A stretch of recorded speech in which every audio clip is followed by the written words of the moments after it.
Hai Teens, jumpa kembali dalam acara TFC. Kali ini kita akan menyimak tulisan Pendeta Theodorus Willem Noya dalam buku Teens for Christ dengan judul Satu Tuhan, Satu Baptisan yang akan didasarkan pada teks Efesus pasal 4 ayat 1 sampai dengan 6. Bersama saya, Immanuel Tuas Relanoflan. Yuk, sebelum kita bersama-sama mau membaca bagian firman Tuhan dan merenungkannya, kita mau minta pertolongan Tuhan dan kita bersatu dalam doa. Mari kita berdoa. Tuhan, kami saat ini anak-anak-Mu datang dalam satu kerinduan yang sama. Kami rindu untuk mendengarkan suara Tuhan. Kami rindu untuk membaca firman Tuhan.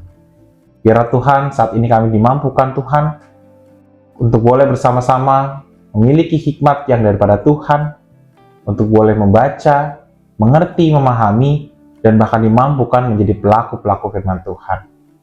Berbicara dalam setiap hati kami Tuhan, dan saat ini kami siap mendengarkan firman-Mu. Demi Kristus yang hidup, kami telah berdoa. Amin. Yang akan menjadi pusat perenungan kita adalah teks Efesus pasal 4 ayat 1 sampai dengan 6. Efesus pasal 4 ayat 1 sampai dengan 6 akan saya bacakan bagi kita semua. Sebab itu, aku, seorang tahanan karena Tuhan, menasihatkan kamu supaya hidupmu sebagai orang-orang yang telah dipanggil berpadanan dengan panggilan itu. Hendaklah kamu selalu rendah hati, lemah lembut, dan sabar. Tunjukkanlah kasihmu dengan saling membantu, dan berusahalah memelihara kesatuan roh dalam ikatan damai sejahtera. Satu tubuh dan satu roh, sebagaimana kamu telah dipanggil kepada satu pengharapan yang terkandung dalam panggilanmu. Satu Tuhan, satu iman, satu baptisan, satu Allah dan Bapa dari semua Allah, yang di atas semua dan melalui semua dan di dalam semua. Teens, cara baptisan seringkali menjadi perdebatan di kalangan gereja-gereja. Ada gereja-gereja seperti GKI yang mempraktikkan baptisan percik. Ada juga gereja yang menolak baptisan percik dan mempraktikkan baptisan selam. Ada sebuah cerita tentang anggota GKI yang berbincang dengan anggota gereja yang menolak baptis percik. Apakah baptisan sah jika airnya sampai lutut? Tanya anggota GKI. Tidak, jawab anggota gereja yang menolak baptis percik. Lalu bertanya lagi ya, kalau sampai pinggang? Jelas tidak sah gitu katanya, kata satunya lagi. Kalau sampai dada atau leher? Orang satunya lagi menjawab, masih belum sah, harus sampai kepala. Nah, mendengar jawaban itu, anggota jemaat GKI berkata, kalau begitu, kami ambil praktisnya saja. Airnya langsung dipercik ke kepala. Nah, inilah gambaran perdebatan karena cara baptisan. Tidak ada catatan dalam Alkitab bahwa gereja mula-mula memperdebatkan cara baptisan. Memang ada perdebatan lainnya, tetapi mereka percaya bahwa semua yang dibaptis di dalam Yesus Kristus juga beriman kepada Tuhan yang satu. Ya, Paulus menasihati jemaat di Efesus agar mereka menunjukkan kesatuan yang kokoh.